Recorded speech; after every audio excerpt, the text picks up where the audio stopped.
Florence's people, as is so often the case with the inhabitants of Connecticut, came from the neighborhood of Fordingbridge, where the Ashburnhams' place is. From there, at this moment, I am actually writing. You may well ask why I write, and yet my reasons are quite many. For it is not unusual in human beings who have witnessed the sack of a city, or the falling to pieces of a people, to desire to set down what they have witnessed for the benefit of unknown heirs, or of generations infinitely remote, or, if you please, just to get the sight out of their heads. Someone has said that the death of a mouse from cancer is the whole sack of Rome by the Goths, and I swear to you that the breaking up of our little four-square coterie was such another unthinkable event. Supposing that you should come upon us sitting together at one of those little tables in front of the clubhouse, let us say at Homburg, taking tea of an afternoon and watching the miniature golf, you would have said that, as human affairs go, we were an extraordinarily safe castle. We were, if you will, one of those tall ships with the white sails upon the blue sea, one of those things that seem the proudest and the safest of all the beautiful and safe things that God has permitted the mind of men to frame. Where better could one take refuge? Where better? Permanence? Stability? I can't believe it's gone. I can't believe that long, tranquil life, which was just stepping a minuet, vanished in 4 crashing days at the end of 9 years and 6 weeks.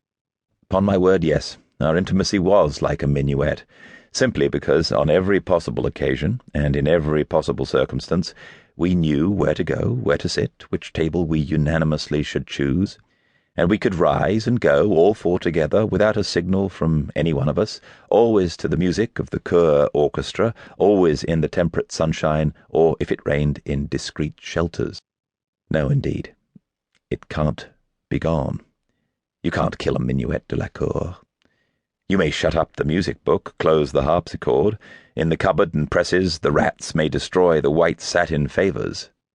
The mob may sack Versailles, the Trianon may fall, but surely the minuet itself, is dancing itself away into the furthest stars, even as our minuet of the Hessian bathing places must be stepping itself still.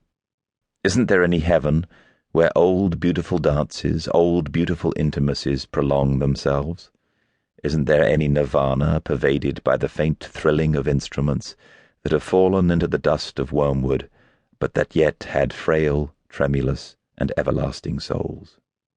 No, by God, it is false. It wasn't a minuet that we stepped, it was a prison full of screaming hysterics, tied down so that they might not outsound the rolling of our carriage wheels as we went along the shaded avenues of the Taunus Wold.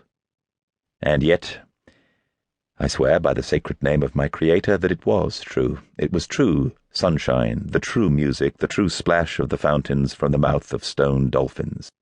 For if, for me, we were 4 people with the same tastes, with the same desires, acting, or, no, not acting, sitting here and there unanimously, isn't that the truth?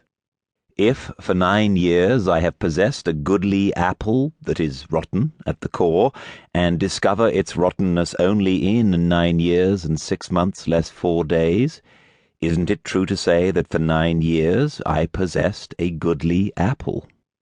So it may well be with Edward Ashburnham, with Leonora, his wife, and with poor dear Florence. And if you come to think of it, isn't it a little odd that the physical rottenness of at least 2 pillars of our 4-square house never presented itself to my mind as a menace to its security? It doesn't present itself now, though the 2 of them are actually dead. I don't know. I know nothing. Nothing in the world of the hearts of men. I only know that I am alone, horribly alone. No hearthstone will ever again witness for me friendly intercourse. No smoking room will ever be other than peopled with incalculable simulacra amidst smoke wreaths. Yet, in the name of God, what should I know if I don't know the life of the hearth and of the smoking room, since my whole life has been passed in those places? The warm hearth-side. Well, there was Florence. I believe that for the 12 years her life lasted, after the storm that seemed irretrievably to have weakened her heart, I don't believe that for one